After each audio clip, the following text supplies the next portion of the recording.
بسم اللہ الرحمن الرحیم۔ السلام علیکم۔ 7 کلاس پچھلی نشست میں ہم نے ٹریفک کے قوانین اور ہماری ذمہ داریاں کی مشقی سوالات کیے تھے۔ آج باقی ماندہ کر لیتے ہیں۔ قواعد سیکھیں۔ حروف علت ایسے حروف جو کسی وجہ یا سبب کو ظاہر کرنے کے لیے جملے میں استعمال ہوتے ہیں حروف علت کہلاتے ہیں۔ مثلاً کیوں کہ، چونکہ، اس لیے اور لہٰذا وغیرہ۔ مثال ہے اس کی کہ وہ فیل ہو گیا کیونکہ اس نے محنت نہیں کی۔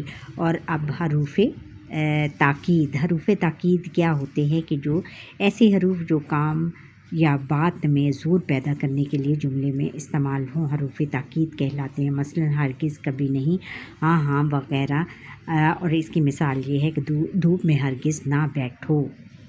آگے پھر بچوں سوال نمبر 7 ہے کہ حروف علت اور حروف تاکید کی تعریفوں اور مثالوں کی روشنی میں دو ایسے جملے لکھیں جن میں حروف علت اور تاکید شامل ہوں۔ حروف علت کی مثالیں: میں باہر نہیں جاؤں گا یا جاؤں گی اس لیے کہ دھوپ تیز ہے۔ چونکہ میں آج بیمار ہوں اسکول نہیں آ سکوں گا۔ اچھا، پھر یہ ہے کہ اس کی گاڑی آدھے راستے میں رک گئی کیونکہ اس نے پیٹرول نہیں ڈلوایا تھا۔ پھر حروف تاکید کی مثالیں ہیں کہ دھوپ میں ہرگز نہ بیٹھو، دوسروں کی غیبت ہرگز نہ کرو، چوری کبھی نہ کرو، اور ہاں ہاں یہ میرا پین ہے یا قلم ہے۔ آگے پھر سوال نمبر 8 ہے کہ ہیڈ ماسٹر یا ہیڈ مسٹریس کے نام اسکول چھوڑنے کا سرٹیفکیٹ حاصل کرنے کے لیے درخواست لکھیے۔ اس میں بچوں آپ کا جو پیٹرن ہے وہ پیٹرن آپ نے اس طرح لکھنا ہے کہ ایک انگلی کا مارجن رکھنا ہے اور ایک انگلی کے مارجن سے آگے آپ نے لکھنا ہے باخدمت پرنسپل صاحبہ government girls high school Lahore. اس کو ایک ہی لائن میں یہ سارا آنا چاہیے۔ پھر اسی کے نیچے آپ نے اسی انگلی کے مارجن پر ادھر آپ اگر لائن لگا لیں تو بہتر ہے۔ اسی مارجن کے نیچے آپ نے لکھنا ہے کہ جناب عالیہ، پھر سائن آف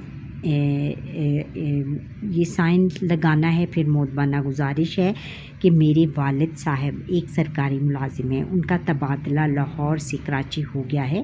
یعنی ان کا تبادلہ کیا کہتے ہیں کہ ان کی ٹرانسفر، جس کو انگریزی میں کہتے ہیں۔ اب اس اسکول میں میرا تعلیم جاری رکھنا ممکن نہیں۔ مہربانی فرما کر مجھے اسکول چھوڑنے کا سرٹیفکیٹ دے دیں یا جاری کر دیں تاکہ میں وہاں جا کر کسی اچھے اسکول میں داخلہ لے سکوں۔ آپ کی کرم فرمائی ہوگی اے نوازش۔ پھر 22 مارچ 2024 درخواست گزار حمزہ چھٹیے بڑھیے۔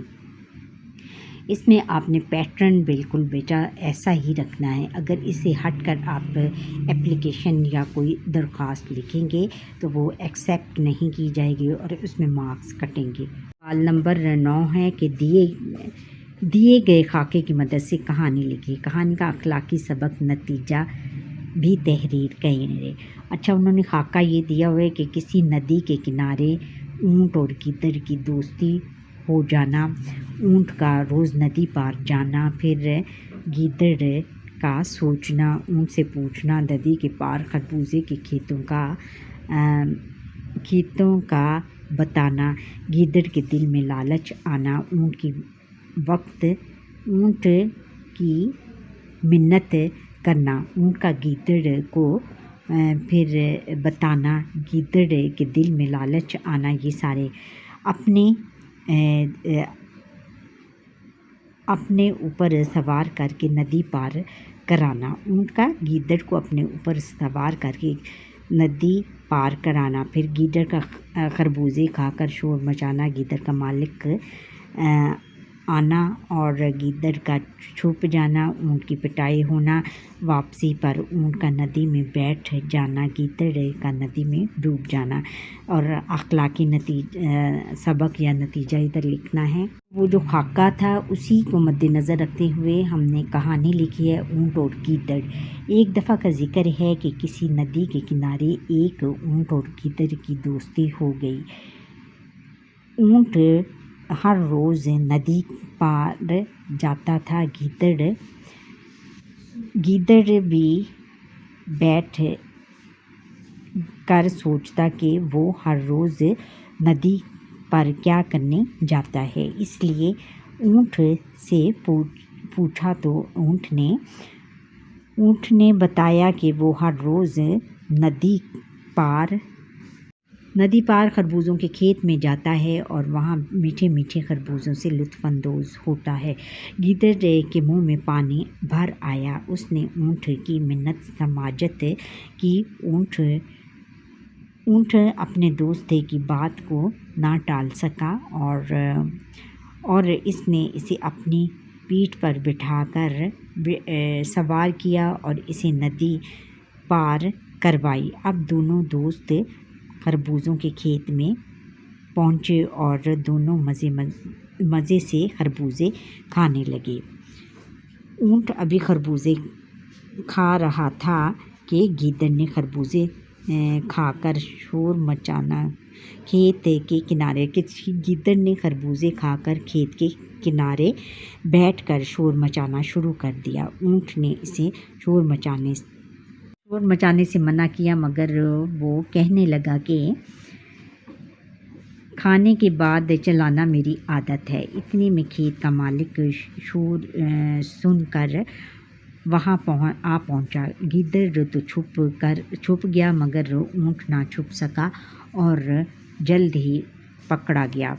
کھیت کے مالک نے اس کی خوب پٹائی کی۔ اونٹ یہ سب خاموشی سے برداشت کر گیا، مگر اب وہ گیدڑ سے بدلہ لینا چاہتا تھا۔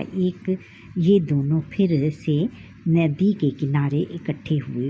اونٹ نے خاموشی سے اسے اپنی پیٹھ پر سوار کیا۔ جب وہ ندی کے درمیان میں پہنچا تو اس نے پانی میں غوطے لگانا شروع کر دیے۔